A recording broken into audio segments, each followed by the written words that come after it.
നമ്മുടെ സൊസൈറ്റീനകത്ത് ഒരുപാട് സോഷ്യൽ പ്രോസസ്സുകൾ നടക്കുന്നുണ്ട്. അതിൽ ഏറ്റവും ഇമ്പോർട്ടൻ്റ് ആയിട്ടുള്ള കുറച്ച് സോഷ്യൽ പ്രോസസ്സ് നമുക്ക് പഠിക്കാനുണ്ട്. അതിൽ ഒന്നാമത്തത് കോപ്പറേഷനാണ്, രണ്ടാമത്തത് കോമ്പറ്റീഷൻ, മൂന്നാമത്തത് കോൺഫ്ലിക്റ്റ്, നാലാമത്തത് അക്കോമഡേഷൻ, അഞ്ചാമത്തത് അസിമിലേഷൻ. ഫസ്റ്റ് നമുക്ക് കോർപ്പറേഷൻ വെച്ച് തുടങ്ങാം.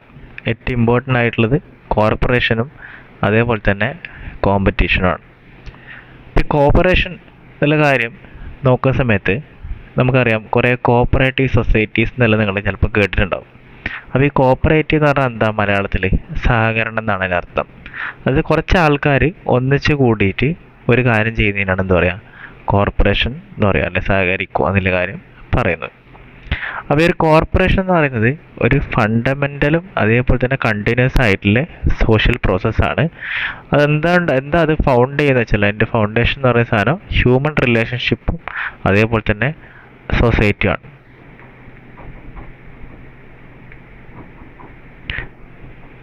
ഓക്കെ, അത് ഏതിൻ്റെ അത് ഹ്യൂമൻ റിലേഷൻഷിപ്പിൻ്റെയും സൊസൈറ്റിൻ്റെ ഒരു ഫൗണ്ടേഷൻ ഏത് ഫോം ചെയ്യുന്നുണ്ട്? ഈ ഒരു കോർപ്പറേഷൻ ഫോം ചെയ്യുന്നുണ്ട്.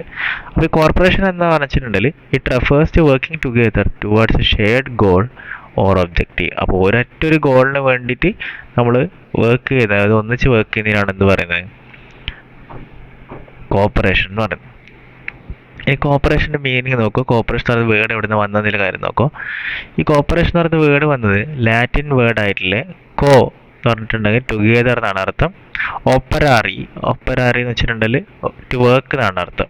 അപ്പോൾ ഈ രണ്ട് വാക്കുകൾ ജോയിൻ ചെയ്തിട്ടാണ് എന്തുണ്ടായത്? കോപ്പറേഷൻ എന്ന് പറയുന്നൊരു വേർഡ് ഉണ്ടായിട്ടുള്ളത്. അതേപോലെ തന്നെ ഇത് സോഷ്യൽ എക്സിസ്റ്റൻസിന് അതേപോലെ തന്നെ പ്രോഗ്രസ്സിനും ഭയങ്കര ഇമ്പോർട്ടൻ്റ് ആണ്. ഇനി ടൈപ്സ് ഓഫ് കോപ്പറേഷൻ നോക്കുന്ന സമയത്ത് ഒരു 4 തരത്തിലുള്ള ടൈപ്സ് ഓഫ് കോർപ്പറേഷൻ നമുക്ക് കാണാൻ വേണ്ടി പറ്റും.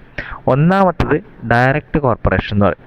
അതായത് people work together on same task. അത് ആൾക്കാർ ഒരൊറ്റൊരു ടാസ്കിന് വേണ്ടിയിട്ട് വർക്ക് ചെയ്യുന്നത്. അതായത് ഒരു ഫുട്ബോൾ ടീം എന്ന് പറയുന്ന സമയത്ത് ഒന്നിച്ച് എന്ത് ചെയ്യും? കളിക്കും, പ്ലേയിങ് ടുഗെദർ. അതേപോലെ തന്നെ ഒരു റിലീജിയസ് ആയിട്ടുള്ള ആൾക്കാരാണെങ്കിൽ വർഷിപ്പ് ടുഗെദർ.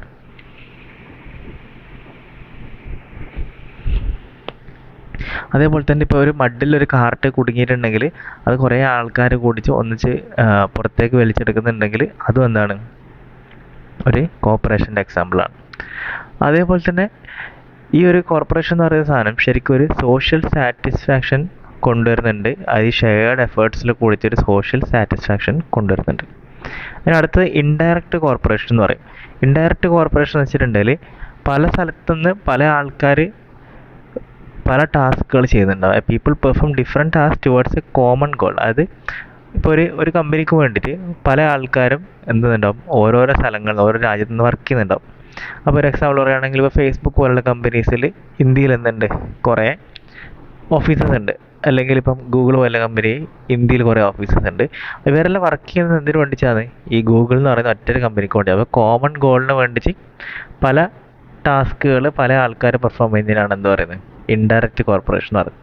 അതിന് എക്സാമ്പിളായിട്ട് ഫാമേഴ്സ് ഉണ്ട്, വീവേഴ്സ് ഉണ്ട്, ടൈലേഴ്സ് ഉണ്ട്. ഇവരൊക്കെ ചെയ്യുന്നത്? എന്തിനാ ഇവർ വർക്ക് ചെയ്യുന്നത്?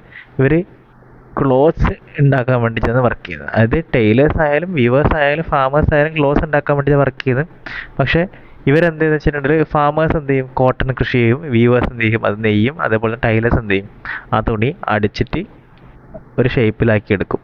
അപ്പോൾ ഇവർ 3 ആൾക്കാരും ചെയ്യുന്നത് എന്തിനു വേണ്ടിയിട്ടാണ്? ക്ലോത്ത്സ് ഉണ്ടാക്കാൻ വേണ്ടിയിട്ടാണ്. അതേപോലെ തന്നെ ഈ ഒരു കാര്യത്തിൻ്റെ പേരിലാണ് ഡിവിഷൻ ഓഫ് ലേബർ എന്ന് പറയുന്ന സാധനം വരുന്നത്, അല്ലെങ്കിൽ സ്പെഷ്യലൈസേഷൻ വരുന്നത് ഈ ഒരു സാധനത്തിലെ കൂടിയാണ്. അതായത് ഇപ്പം ഒരാൾക്കാർ വെച്ചിട്ടുണ്ടെങ്കിൽ കോട്ടൺ ഉണ്ടാക്കാൻ വേണ്ടി മാത്രം സ്പെഷ്യലൈസ്ഡ് ആയിട്ടുള്ള ആൾക്കാരായിരിക്കും. അപ്പോൾ ഇതിനകത്ത് ഡിവിഷൻ ഓഫ് ലേബർ ഉണ്ടായതുകൊണ്ട് തന്നെ ഈ ഫാർമർ എന്ന് പറയുന്ന ആൾ അത് മാത്രമേ പണിയെടുക്കേണ്ടി, വീവർ എന്ന് പറയുന്ന ആൾ അവർ ചെയ്യുന്ന പണി മാത്രമേ എടുക്കേണ്ടി, ടൈലർ അടിക്കുക മാത്രമേ ചെയ്യേണ്ടി വരുള്ളൂ. ഇനി 2 രീതിയിലുള്ള വേറെ കോർപ്പറേഷൻ ഉണ്ട്. ഒന്ന് പ്രൈമറി കോർപ്പറേഷനും രണ്ടാമത് സെക്കൻഡറി കോർപ്പറേഷനും. അതിനകത്ത് ഈ പ്രൈമറി കോർപ്പറേഷൻ എന്ന് വെച്ചിട്ടുണ്ടെങ്കിൽ നമ്മൾ ഫാമിലീൻ്റെ ഉള്ളിലും അതായത് ഫ്രണ്ട്സിൻ്റെ അടുത്തൊക്കെ നമ്മൾ ആ ചെറിയ ചെറിയ ഗ്രൂപ്പിനകത്ത് ഉണ്ടാകുന്നത് നമ്മൾ അങ്ങോട്ടും ഇങ്ങോട്ടും കോർപ്പറേറ്റ് ചെയ്ത് നടന്നുകൊണ്ട് പോകുന്നതാണെന്ന് പറയുന്നത് പ്രൈമറി കോർപ്പറേഷൻ എന്ന് പറയും. അത് ഈ മെമ്പേഴ്സ് ഒരു കളക്റ്റീവ് ഗോളിലേക്കാണ് അവരെന്തിൻ്റെ എപ്പോഴും അവർ പോകുന്നുണ്ടാവും. അതേപോലെ തന്നെ എന്തെങ്കിലും റിവാർഡ് കിട്ടുന്നുണ്ടെങ്കിൽ അവരെന്ത് ചെയ്യും? ഈക്വലായിട്ട് അവർ ഷെയർ ചെയ്യും. അതായത് ഇപ്പം ക്ലാസ്സിന് ചീത്ത കിട്ടുന്നുണ്ടെങ്കിൽ എല്ലാ ആൾക്കാരും സെയിം ഇതേപോലെ തന്നെ എഫക്റ്റ് തന്നെ എടുക്കും. എല്ലാ ആൾക്കാരും ഈക്വലി നമുക്കത് കിട്ടും. അത് നല്ല കാര്യം കിട്ടുന്ന സമയത്തും മോശം കാര്യം കിട്ടുന്ന സമയത്ത് അപ്രിസിയേഷൻ കിട്ടുന്ന സമയത്തും സെയിം പോലെ തന്നെ കിട്ടും. പിന്നെ അതേപോലെ തന്നെ corporation is valued for its own sake. അതായത് ഈ കോർപ്പറേഷൻ എന്ന് പറയുന്ന സാധനം അതിൻ്റെ തന്നെ ആയ രീതിയിൽ തന്നെ അത് അതിൻ്റെ സ്വന്തം കാര്യത്തിന് വേണ്ടി തന്നെയാണ് യൂസ്. അതായത് കോർപ്പറേഷൻ എന്ന് പറയുന്ന സാധനം ചെയ്യുന്ന സമയത്ത് നമുക്ക് തന്നെ എന്താണ് ഒരു നല്ലൊരു കാര്യമായിട്ട് തോന്നും. ഇനി ഇന്ന് സെക്കൻഡറി കോർപ്പറേഷൻ എന്ന് വെച്ചിട്ടുണ്ടെങ്കിൽ അത് സെക്കൻഡറി ഗ്രൂപ്പ്സിനകത്ത്, അതായത് വർക്ക് പ്ലേസസ് അതേപോലെ തന്നെ പൊളിറ്റിക്കൽ ഓർഗനൈസേഷൻസിനടുത്തൊക്കെ കാണിക്കുന്നതാണ് എന്ത് സെക്കൻഡറി ഗ്രൂപ്പ്സ് എന്ന് പറയുന്നത്, അല്ലെങ്കിൽ സെക്കൻഡറി കോർപ്പറേഷൻ എന്ന് പറയും. ശരിക്കും അത് ഫോർമൽ ആയിട്ടുള്ള സ്പെഷ്യലൈസ്ഡ് ആയിട്ടുള്ളതായിരിക്കും. അത് ഇൻഡിവിജ്വലിസ്റ്റിക്കും അതേപോലെ തന്നെ കാൽക്കുലേറ്റഡ് ആയിട്ടുള്ള ആറ്റിറ്റ്യൂഡ്സ് ആയിരിക്കും അതിനകത്ത് കാണുന്നുണ്ട്. ഫ്രണ്ട്സ് പോലെ അല്ല അതിനകത്ത് കാണുക, കുറച്ച് ഫോർമൽ ആയിട്ടുള്ളതാണ്.